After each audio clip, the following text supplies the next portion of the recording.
Hello আমার ভালোবাসার বন্ধুরা, কেমন আছো সবাই? আশা করি সকলেই ভালো আছো।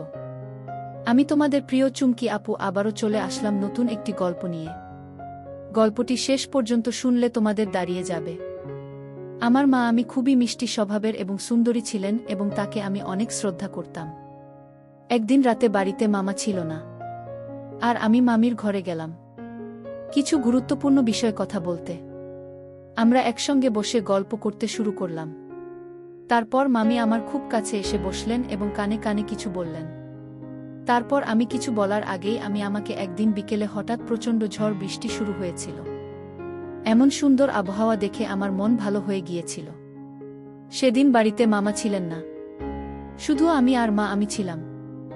আমি ছাদের একপাশে বসে কফি খাচ্ছিলাম আর বৃষ্টির মধুর শব্দ শুনে মনটা বেশ আনন্দিত হয়ে উঠল। ঠিক তখনই দেখলাম আমি বৃষ্টিতে দাঁড়িয়ে বৃষ্টির ফোঁটাগুলো উপভোগ করছেন। মামিকে বৃষ্টিতে মগ্ন দেখে মনে হচ্ছিল যেন প্রকৃতির সঙ্গে তার এক গভীর সম্পর্ক আছে। আমি ধীরে ধীরে নেমে এসে মামির পাশে দাঁড়ালাম। দেখলাম তিনি হাসি মুখে বৃষ্টি ফোঁটায় আনন্দে ভাসছেন। মামি আমাকে দেখে হেসে বললেন, কুনাল, আজকের এই আবহাওয়া সত্যিই দারুণ। বৃষ্টিতে ভিজতে আমার খুব ভালো লাগে। আমি মুচকি হেসে বললাম, হ্যাঁ, আমি প্রকৃতির এই রূপ সত্যিই মনোমুগ্ধকর। বৃষ্টি পড়ছিল, আর সেই বৃষ্টির ফোঁটাগুলো যেন চারপাশের পরিবেশকে সতেজ ও সজীব করে তুলেছিল। আমি বৃষ্টি মাঝে দাঁড়িয়ে তাকিয়েছিলাম তার দিকে। বললাম, বৃষ্টির মধ্যে তোমাকে দারুণ লাগছে। আমার কথা শুনে তিনি মৃদু হাসলেন এবং কিছুটা লজ্জা পেলেন। আমি আলতোভাবে তার হাত ধরলাম। আমাদের দুজনের হৃদস্পন্দন যেন ধীরে ধীরে বাড়ছিল, আর আশপাশের পরিবেশটা আরও রোম্যান্টিক হয়ে উঠছিল। আমি তার দিকে একটু এগিয়ে গিয়ে আরও কাছাকাছি দাঁড়ালাম। তাকে সম্মান সহকারে আলতোভাবে কোলে তুলে নিলাম এবং ধীরে ধীরে ঘরের দিকে নিয়ে এলাম। আর বললাম, বেশি বৃষ্টিতে ভিজলে ঠান্ডা লাগবে। বন্ধুরা, আজকের গল্পটা অনেক বেশি স্পেশাল, তাই সবাই রেডি হয়ে যাও। আর দয়া করে গল্পগুলো ভালো লাগলে ভিডিওটি লাইক, শেয়ার এবং চ্যানেলটি সাবস্ক্রাইব করো প্লিজ। আমি তখন সদ্য যৌবনের প্রান্তে পা রেখেছি, আর সেই বয়সে আমি দেখতে বেশ আকর্ষণীয় ও স্মার্ট ছিলাম। আমার ব্যক্তিত্ব দেখে অনেকেই প্রশংসা করত। গ্র্যাজুয়েশন শেষ করে যখন আমি বাড়ি ফিরলাম, মামি আমাকে আন্তরিকভাবে স্বাগত জানালেন। তার এই আন্তরিকতায় আমি মুগ্ধ হলাম এবং আমরা আরও ভালো বন্ধু হয়ে উঠলাম। আমি যখন বাইরে থাকতাম, মামির সঙ্গে মাঝে মাঝেই ফোনে আলাপ হতো। আমরা অনেকক্ষণ করে কথা বলতাম। আমরা একে অপরের খুব ভালো বন্ধু হয়ে উঠেছিলাম। কলেজে পড়ার সময় আমার বন্ধুরা প্রায় সময় মজার মজার হিন্দি রোম্যান্টিক সিনেমা দেখত। তাদের দেখে আমিও ভাবতাম, আমার যদি এমন কিছু রোমাঞ্চকর মুহূর্ত থাকত। আমার খুব ইচ্ছে ছিল একজন কাছের বন্ধু বা সঙ্গী থাকলে যার সঙ্গে আমি আমার মনের কথা সহজে ভাগাভাগি করতে পারতাম। তবে আজ পর্যন্ত তেমন কাউকে পাইনি যার সঙ্গে এমন সম্পর্ক গড়ে উঠতে পারে। গ্র্যাজুয়েশন শেষে যখন বাড়ি ফিরলাম, মামির সঙ্গে আমাদের বন্ধুত্ব আরও গভীর হয়ে গেল। আমার মামি দেখতে খুবই সুন্দর ছিলেন এবং তিনি ছিলেন অত্যন্ত সরল ও মিষ্টি স্বভাবে। আর আমি ছিলাম একটু বেশি মজাদার ও দুষ্টু প্রকৃতির। যখন মামা বাড়ির বাইরে থাকতেন, তখন আমি নানা অজুহাতে মামির সঙ্গে মজার গল্প করতাম। আমিও আমার মজাদার কথাগুলো উপভোগ করতেন এবং আমাদের বন্ধুত্ব বেশ গভীর হয়ে উঠেছিল। আমার কলেজের দিনগুলোতে এই ঘটনার শুরু। তখন আমার বয়স ছিল 25 বছর এবং বাড়িতে আমার মা আর আমার মামা এবং নতুন মমি থাকতেন। মামা আমাদের সাথে থাকতেন। আমার মামার বিয়ে হয়েছিল প্রায় 5 মাস আগে, যা তাদের এক দূরসম্পর্কের চাচা উদ্যোগী হয়েছিল। আমি তখন কলেজে পড়তাম এবং বেশিরভাগ সময় আমার বন্ধুরা মিলে নানা ধরনের মজার গল্প আর হিন্দি সিনেমা নিয়ে আড্ডা দিতাম। যদিও আমি এসব থেকে নিজেকে দূরে রাখার চেষ্টা করতাম। আমার বন্ধুরা খুবই দুষ্টু ছিল। প্রথমে আমি এসব এড়িয়ে চলতাম, কিন্তু ধীরে ধীরে আমিও এসব নিয়ে আগ্রহী হয়ে পড়েছিলাম। কলেজের মেয়েদের সঙ্গে মাঝে মাঝে হাসি ঠাট্টা করলেও কখনো সে রকম কিছু ঘটেনি। ভাইয়ের বিয়ের দিন আমি যখন মামিকে প্রথমবার দেখেছিলাম, তখনই মনের গভীরে একটি অদ্ভুত অনুভূতি জাগ্রত হয়েছিল। মনে হচ্ছিল যেন কিছু অসম্পূর্ণ থেকে গেছে। সেদিন মামির মুখের দিকে তাকিয়েছিলাম। মনে মনে ভাবছিলাম, জীবনের অনেক কিছুই এখনো অজানা রয়ে গেছে। আমার মামার বিয়ের পরে মাঝে মাঝে আমার মনে হতো, আমার যদি এমন সুন্দর একজন মেয়ের সঙ্গে বিয়ে হতো। আমি দেখতে সত্যিই খুব সুন্দর ছিলেন, যে কেউ তাকে দেখে মুগ্ধ হতে বাধ্য। কয়েকদিন বাড়িতে থাকার পর কলেজে ফেরার সময় মামি বললেন, কুনাল কলেজে গিয়ে কিন্তু আমাকে মনে রাখবেন, আমরা রাতে কথা বলবো। আমার প্রায় কাজের জন্য বাইরে থাকতে হতো, তাই মামির সঙ্গে আমার বন্ধুত্ব খুব ভালো হয়ে উঠল। আমরা প্রায় রাতে গল্প করতাম। আমি একটু মজার ছিলাম, তাই একদিন মামিকে মজা করে জিজ্ঞেস করলাম, আপনার ইচ্ছা হয় না মামা যদি সবসময় আপনার সাথে থাকতেন? মা আমি আমার কথার ইঙ্গিত বুঝতে পেরে হেসে বললেন, তুমি যদি বাড়িতে থাকতে তাহলে হয়তো এমন ইচ্ছে থাকতো না। আমি তার ইঙ্গিতগুলো বুঝতে পারছিলাম। আর এভাবেই আমাদের দিনগুলো কাটছিল। কয়েক মাস পর আমি কলেজের শেষ পরীক্ষাগুলো শেষ করে বাড়ি ফিরে এলাম। বাড়িতে পৌঁছে দেখলাম আমি আমাকে বেশ খুশি মনে স্বাগত জানালেন। মা আমাকে দেখে খুব খুশি হলেন। আমি যে বাড়িতে প্রবেশ করলাম সেই মুহূর্তটা বেশ আনন্দদায়ক ছিল। মামি আমাকে দেখে অনেক খুশি হয়েছিলেন। মা একদিন হাসি মুখে বললেন, বাবা এখন তোর জন্য একটা ভালো মেয়ে দেখা শুরু করব। তুই আগে ভালো একটা চাকরি পেয়ে যা। মার কথা শুনে আমি মজার ছলে বললাম, মা যদি মেয়ে দেখতে হয় তবে এমন একজন মেয়ে খুঁজিনি একেবারে আমার মামির মতো হবেন। আমি কবে বিয়ে করব? এই কথা শুনে আমি একটু লজ্জা পেয়ে হাসলেন। মামি কিছু তখন বললেন না। আমি এরপর আমাকে চা নাস্তা বানিয়ে দিলেন, যাকে আমি আমার ঘরে চলে এলাম। কিছুক্ষণ ঘরে বিশ্রাম নিচ্ছি, তখন হঠাৎ দেখি আমি আমার দরজার সামনে এসে দাঁড়িয়েছেন। তিনি বললেন, ভাগনা কিছু মনে করবেন না, যদি একটু সময় থাকে তাহলে কি একটু আমাকে সাহায্য করতে পারবেন? মামি এসে বললেন, কুনাল তোমাকে সঙ্গে নিয়ে বাজারে যেতে হবে, বাড়ির জন্য সবজি আনতে হবে। মায়ের শরীর ভালো নেই, তাই তিনি যেতে পারবেন না। আর তোমার মামা সব সময় কাজ নিয়ে ব্যস্ত থাকে। মামির কথা শুনে আমি হেসে বললাম, মামি চিন্তা করবেন না, আমি একটু পরে রেডি হয়ে আসছি, ততক্ষণে আপনিও তৈরি হয়ে নিন, আমরা একসঙ্গে বাজারে যাব। কিছুক্ষণ পর যখন আমি নিচে এলাম, দেখলাম আমি তখনই পুরো প্রস্তুত হয়ে বসে আছেন। তাকে দেখে মনে হলো আজ তিনি আরও বেশি সুন্দর লাগছে। তিনি একটা শাড়ি পরেছিলেন যা তাকে বিশেষ আকর্ষণীয় করে তুলেছিল। আমি তাকে দেখে কিছুক্ষণ থেমে গেলাম। আমি হাসতে হাসতে বললেন, কি হল কুনাল, যাবে না? আমি তৎক্ষণাৎ বললাম, হ্যাঁ চলুন। আমি বাইকটা বের করলাম এবং মামিকে বাইকে বসলাম। তিনি আমার পেছনে এসে বসলেন। যখন আমি আমার কাঁধে হাত রাখলেন তখন মনে হলো যেন মনের মধ্যে অনেকগুলো আবেগ উথলে উঠছে। আমাদের বাড়ি থেকে বাজার প্রায় 25 মিনিটের দূরত্বে ছিল, কিন্তু আমি খুব ধীরে বাইক চালাচ্ছিলাম। এই মুহূর্তগুলো যেন ধীরে ধীরে উপভোগ করতে চাচ্ছিলাম। বাইক চালানোর সময় আমি মাঝে মধ্যে পিছনের আয়নায় মামিকে দেখতে লাগলাম। আমি হেসে বললেন, কুনাল গাড়ি এত আস্তে চালাচ্ছেন কেন? পেছনের মানুষরাও আমাদের পেরিয়ে যাচ্ছে। আমি মজা করে বললাম, মামি ধীরে গাড়ি চালালে আমাদের জন্য ভালো। তারপর মামি বললেন, ঠিক আছে, আর আয়নায় আমাকে না দেখে সামনে দেখো, না হয় বড় কোনো বিপদে ফেলবে। তার কথা শুনে আমার একটু লজ্জা হলো, তাই আর কিছু বললাম না। এভাবেই আমরা বাজারে পৌঁছলাম। বৌদি বাজার থেকে সবজি কেনার পর আমরা আবার বাড়ি ফেরার পথে বের হলাম। ফেরার সময় আমি আবার একই কৌশল প্রয়োগ করলাম। ধীরে ধীরে বাইক চালালাম এবং মাঝে মাঝে ব্রেক মারলাম, কিন্তু আমি নিজেকে সঙ্গে তো রেখেছিলাম। সম্পর্কের গুরুত্ব বুঝে আমি নিজেকে নিয়ন্ত্রণ করলাম। অবশেষে কিছুক্ষণ পর আমরা বাড়িতে পৌঁছলাম।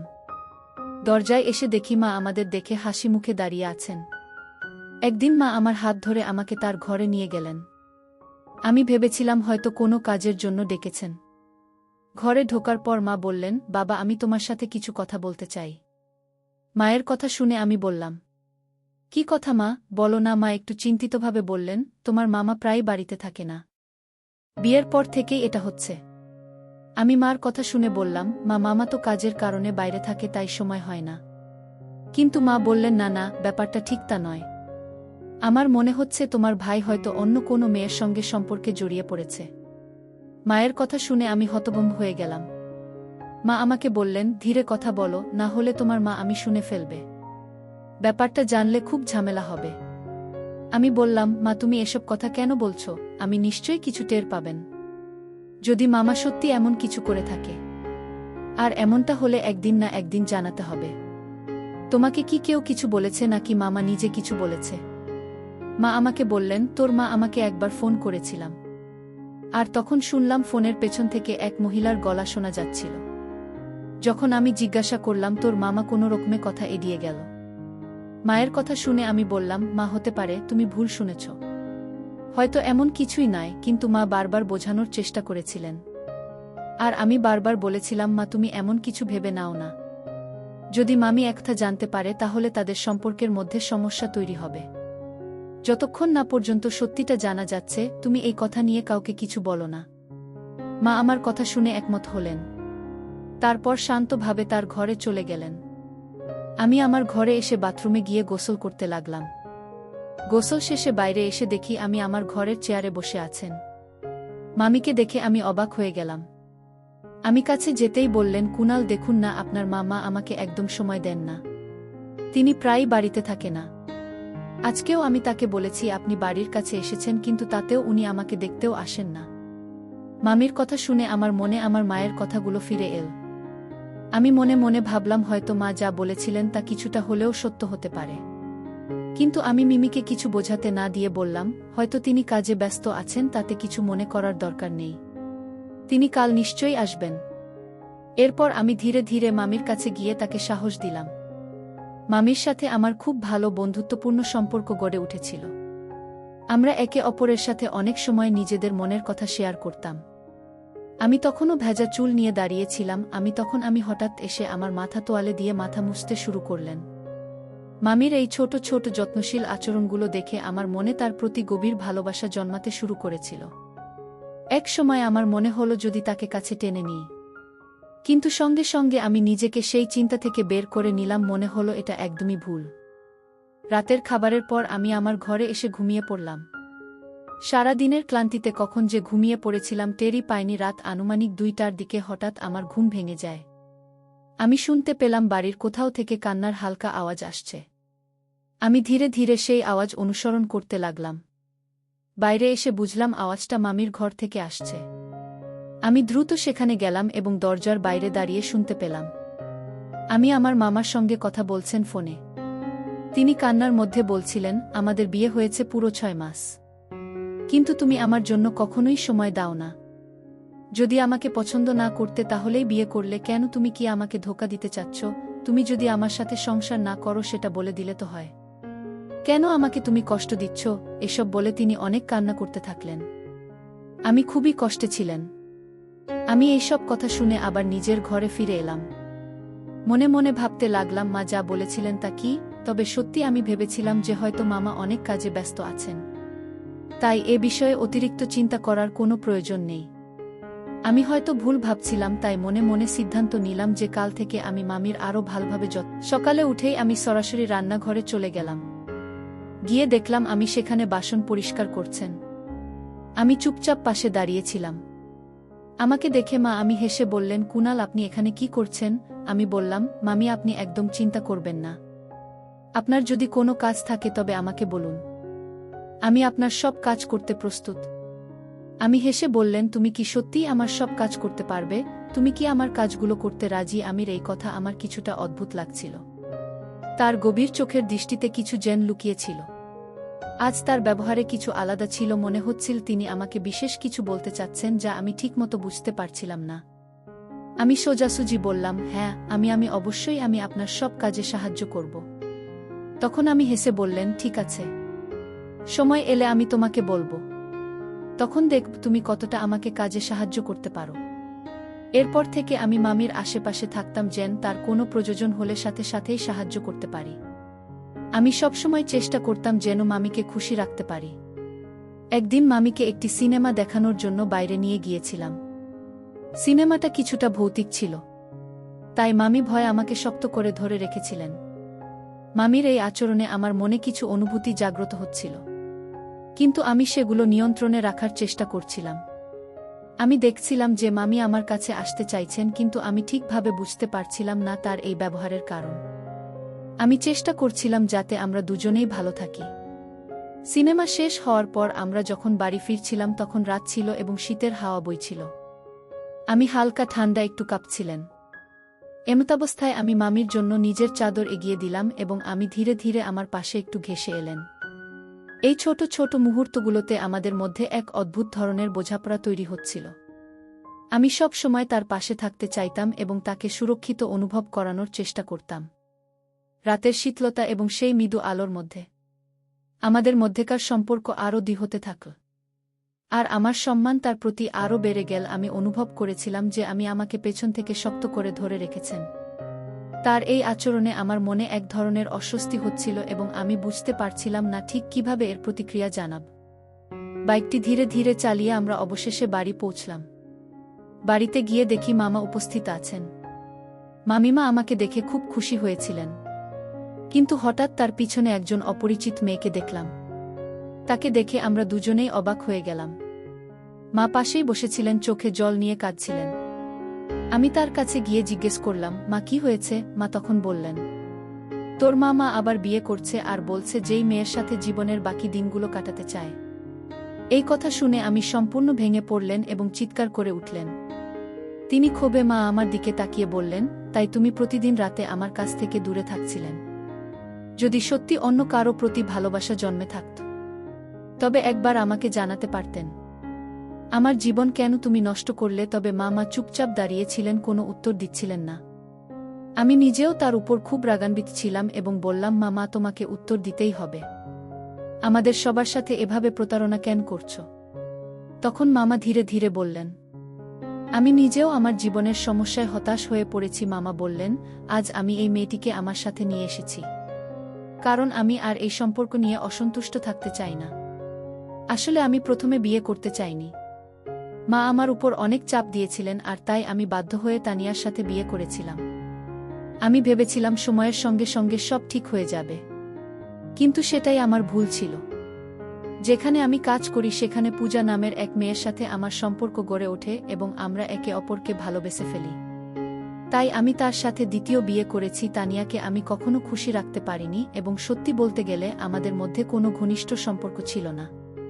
আপনারা চাইলে তানিয়ার কাছে জানতে পারেন। আমরা যখন তানিয়ামের দিকে তাকালাম তখন তিনি নীরবে মাথা নিচু করে দাঁড়িয়েছিলেন। তিনি বললেন, আমি জানতাম না যে বিয়েটা তোমার মামার ইচ্ছার বিরুদ্ধে হয়েছিল। যদি আমি আগে জানতাম যে মা এই বিয়েটা জোর করে করিয়েছেন তবে কখনই বিয়েতে রাজি হতাম না। তানিয়াম আমি কথা বলতে বলতে কেঁদে উঠলেন। তারপর তিনি ডিভোর্স পেপার নিয়ে এসে সেগুলোতে সই করলেন। মা খুব রাগ আমার উপর চিৎকার করছিলেন, কিন্তু মামার মধ্যে কোনো প্রতিক্রিয়া দেখা যাচ্ছিল না, কারণ যা হওয়ার ছিল তা তো হয়ে গিয়েছিল। মামা আবার অন্য শহরে ফিরে গিয়েছিলেন, যেখানে তিনি সেই মেয়েটির সাথে কাজ করতেন। আমরা সবাই মিলে মামাকে অনেক বোঝানোর চেষ্টা করেছিলাম, কিন্তু সম্পর্কের ব্যাপারে জোরাজুরি করা যায় না। জোর করে তৈরি করা সম্পর্ক এক সময়ে ভেঙে পড়ে। মামা চলে যাওয়ার পরে আমি খুব কান্নাকাটি করছিলেন। আমি এবং মা তাকে অনেক বোঝানোর চেষ্টা করলাম। বললাম, তোমার সামনে এখনো অনেক জীবন পড়ে আছে, চিন্তা করো না। কিন্তু মামি বললেন, আমি এখন কোথায় যাব? যখন আমার স্বামী আর আমার কাছে নেই তখন মা তাকে সান্ত্বনা দিয়ে বললেন, মেয়ে তোকে কোথাও যেতে হবে না। আমি তোকে অনেক ভালোবাসা দিয়েই ঘরে এনেছিলাম। তোর বাবা মা নেই, তাই তুই আমাদের সাথে থাকবে। আমি এবার কোনো ভুল করব না। যদি ভালো কোনো ছেলে পাই তবে ভেবে চিন্তে তোর জন্য ভালো একটা ব্যবস্থা করব। কিন্তু মামি আমাদের কথা শুনতে চাইছিলেন না এবং তার জন্য এই পরিস্থিতি থেকে বেরিয়ে আসা সত্যিই কঠিন ছিল। তিনি চুপচাপ নিজের ঘরে চলে গেলেন, কান্নায় ভেঙে পড়ে। মা তখন আমাকে বললেন, তোর মামিকে কিছুটা সময় একা থাকতে দে, সে নিজে থেকেই ঠিক হয়ে যাবে। এই কঠিন সময়ে আমরা সবাই মামির পাশে থাকার চেষ্টা করছিলাম যেন তিনি ধীরে ধীরে সবকিছু মেনে নিতে পারেন। মাকে সান্ত্বনা দেওয়ার পর আমি নিজেও নিজের ঘরে চলে আসলাম। মামার যা করা উচিত ছিল না তা করে ফেলেছেন এবং এখন পরিস্থিতি সত্যিই জটিল হয়ে গেছে।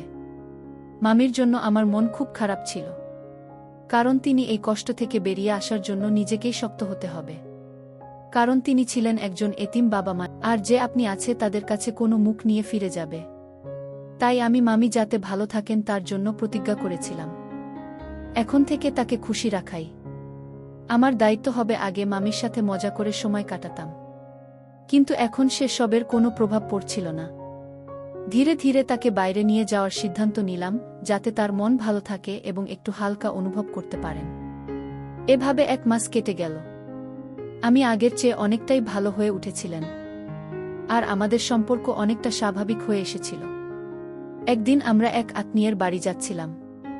হঠাৎ করে বৃষ্টির মধ্যে পড়ে গেলাম এবং আমাদের পোশাকগুলো ভিজে গেল। মামি বললেন, আমাদের গাড়িটা সাইড থামিয়ে কোনো ছাউনির নিচে দাঁড়ানো উচিত। আমরা একটা ভবনের নিচে গিয়ে দাঁড়ালাম যেখানে বৃষ্টির ফোঁটাগুলো আমাদের গায়ে লাগতে পারছিল না। সেসব মুহূর্তে আমরা দুজনেই একে অপরের পাশে দাঁড়িয়ে শীতল হাওয়ার মাঝে একটু আরামের খোঁজ করছিলাম। ধীরে ধীরে চারপাশটা আবার স্বাভাবিক মনে হতে শুরু করল।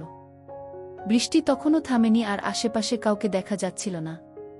মামি বললেন, চলো বৃষ্টি থামা পর্যন্ত এখানে দাঁড়িয়ে থাকি। বৃষ্টিতে ভিজে যাওয়ায় তার লাল শাড়ি পুরো ভিজে গিয়েছিল। ঠান্ডা হাওয়ায় আমরা দুজনে একটু কাঁপছিলাম। তাই পাশেই পড়ে থাকা কিছু শুকনো কাঠ জোগাড় করে একটা ছোট আগুন ধরালাম যাতে আমাদের কিছুটা উষ্ণতা মেলে। আমি আমার একদম কাছে এসে দাঁড়ালেন। আর হঠাৎ করে আমরা একে অপরের আরও কাছাকাছি চলে এলাম। সেই মুহূর্তে আমাদের চোখে চোখ পড়তেই মনে হলো যেন এক অদ্ভুত অনুভূতি আমাদের ঘিরে ধরেছে। ঠিক কী ঘটেছিল সেটা বুঝে উঠতে পারছিলাম না। এমন অনুভূতি আগে কখনো হয়নি। আমি হঠাৎ মামির হাতটা আলতো করে ধরলাম। আর তিনি শুধু নীরব চোখে আমার দিকে তাকিয়ে রইলেন। আমি ধীরে ধীরে তার কানের কাছে গিয়ে কিছু বললাম, কিন্তু তিনি কিভাবে প্রতিক্রিয়া জানাবেন তা বোঝা যাচ্ছিল না। আমাদের মাঝে তখন এমন এক পরিবেশ তৈরি হয়েছিল যা আমাদের দুজনকেই কিছুটা অপ্রস্তুত করে দিয়েছিল। ঠিক তখনই বাইরে থেকে হঠাৎ একটা আওয়াজ শোনা গেল। আমরা দুজনেই চমকে উঠে দ্রুত চারপাশে তাকিয়ে বুঝতে চেষ্টা করলাম কি হচ্ছে। আমি আমাকে ঘিরে বললেন, কুনাল, এটা ঠিক নয়। কিন্তু আমি তার কথার উত্তর না দিয়ে তাকে শান্ত করার চেষ্টা করলাম। আমাদের মধ্যে একটা অনুভূতি ছিল যা সহজে বোঝানো যাচ্ছিল না। সেই মুহূর্তে আমরা দুজনেই আবেগপ্রবণ হয়ে পড়েছিলাম। পরে মামি কান্নায় ভেঙে পড়লেন এবং আমার দিকে তাকিয়ে বললেন, এটা ঠিক হয়নি। আমি চুপ করে থাকব না। ঠিক করেছিলাম। আমি মামিকে বলতে চেয়েছিলাম, আমি তোমার কষ্ট পেতে হবে না। আমি তোমার প্রতি ভালোবাসা অনুভব করি এবং তোমার পাশে থাকতে চাই। আমি চাই আমাদের সম্পর্ক আরেক ধাপ এগিয়ে যাক এবং আমি তোমাকে বিয়ে করতে প্রস্তুত। আমি আমার কথাগুলো শুনে অবাক হয়ে গেল। তারপর ধীরে ধীরে বললেন, আমি হয়তো কখনো তোমার প্রতি ভালোবাসা অনুভব করেছি, কিন্তু আমাদের সম্পর্ক নিয়ে আরও ভাবতে হবে। কিন্তু আমরা কিভাবে এটা করতে পারি এবং মাকে কিভাবে বলব যে আমরা দুজন একে অপরকে বিয়ে করতে চাই? আমি তাকে বললাম, তুমি এই বিষয়ে চিন্তা করো না। আমি মাকে সব কিছু বুঝিয়ে বলবো। বৃষ্টি বন্ধ হয়ে গিয়েছিল। তারপর আমরা আনন্দের সঙ্গে বাইকে চেপে বাড়ি ফিরে এলাম। বাড়িতে এসে আমি মায়ের সাথে আমার বিয়ের ব্যাপারে কথা বললাম। মা আমাদের এই বিয়েতে কোনো আপত্তি করেননি। তিনি বললেন, তোর মামা যা করেছিল তা দেখে আমি খুব কষ্ট পেয়েছিলাম। মনে হয়েছিল আমার কোনো ভুলের কারণে তার জীবন বিপর্যস্ত হয়ে গিয়েছিল। আমি নিজেকে অপরাধী ভাবতে শুরু করেছিলাম। কিন্তু যদি তুই তার সাথে বিয়ে করিস তবে তার জীবন আবারও সুন্দর হয়ে উঠবে। মা তখন আমাকে বললেন যে তিনি কালই ভালো একটা দিন দেখে আমাদের বিয়ে সম্পন্ন করবেন। মায়ের এই কথা শুনে আমি এবং তানিয়া খুব খুশি হয়ে গেলাম। আমি তো তানিয়া মামিকে প্রথম দিন থেকেই খুব পছন্দ করেছিলাম, কিন্তু বুঝতে পারিনি যে ভাগ্য ওকে আমার কাছে নিয়ে আসবে। পরের দিন খুব সাধারণভাবে আমার এবং তানিয়ার বিয়ে হয়ে গেল। বিয়ের রাত্রিতে আমি তানিয়ার সাথে অনেক কথা বললাম। ভালোবাসার প্রথম বর্ষে তানিয়ার মুখে এক অদ্ভুত আনন্দের ঝিলিক দেখা যাচ্ছিল। তানিয়া অধীর আগ্রহে আমার অপেক্ষা করছিল, তার মুখে আদল করা ছিল নরম ঘোমটা দিয়ে। আমি যখন ঘরে ঢুকলাম তখন সে চুপচাপ বসেছিল। আমরা আমাদের জীবনে ভীষণ খুশি ছিলাম। 1 বছর পর তানি আর এক মিষ্টি পুত্র সন্তানের জন্ম দিল, যার নাম আমি অনেক ভেবে চিন্তে আরিয়ান রাখলাম। মামা ও তার কর্মের ফল পেয়েছিল। যে মেয়েকে সে বিয়ে করেছিল দুর্ভাগ্যবশত সে সন্তান ধারণে অক্ষম ছিল। কথায় আছে, যদি তুমি কারো সাথে অন্যায় করো তাহলে তার প্রতিফল একদিন তোমার জীবনে ফিরে আসবে। মা তাকে আর আমাদের বাড়িতে আসতে দেয়নি। গল্পটা কেমন লাগল জানাতে ভুলবেন না। আরও মজার মজার রোম্যান্টিক গল্প শুনতে চাইলে ভিডিওটি লাইক, শেয়ার এবং চ্যানেলটি সাবস্ক্রাইব করতে এবং বেল আইকনটি ক্লিক করতে ভুলবেন না। ধন্যবাদ। প্রিয় বন্ধুরা, গল্পটি ভালো লাগলে অবশ্যই কমেন্ট করে জানাবেন। আর নিয়মিত এমন আলাদা স্বাদের গল্প শুনতে ভিডিওটিতে লাইক এবং চ্যানেলটিকে সাবস্ক্রাইব করে সাথেই থাকুন। আর হ্যাঁ, নোটিফিকেশন বেলটি অল করে রাখবেন।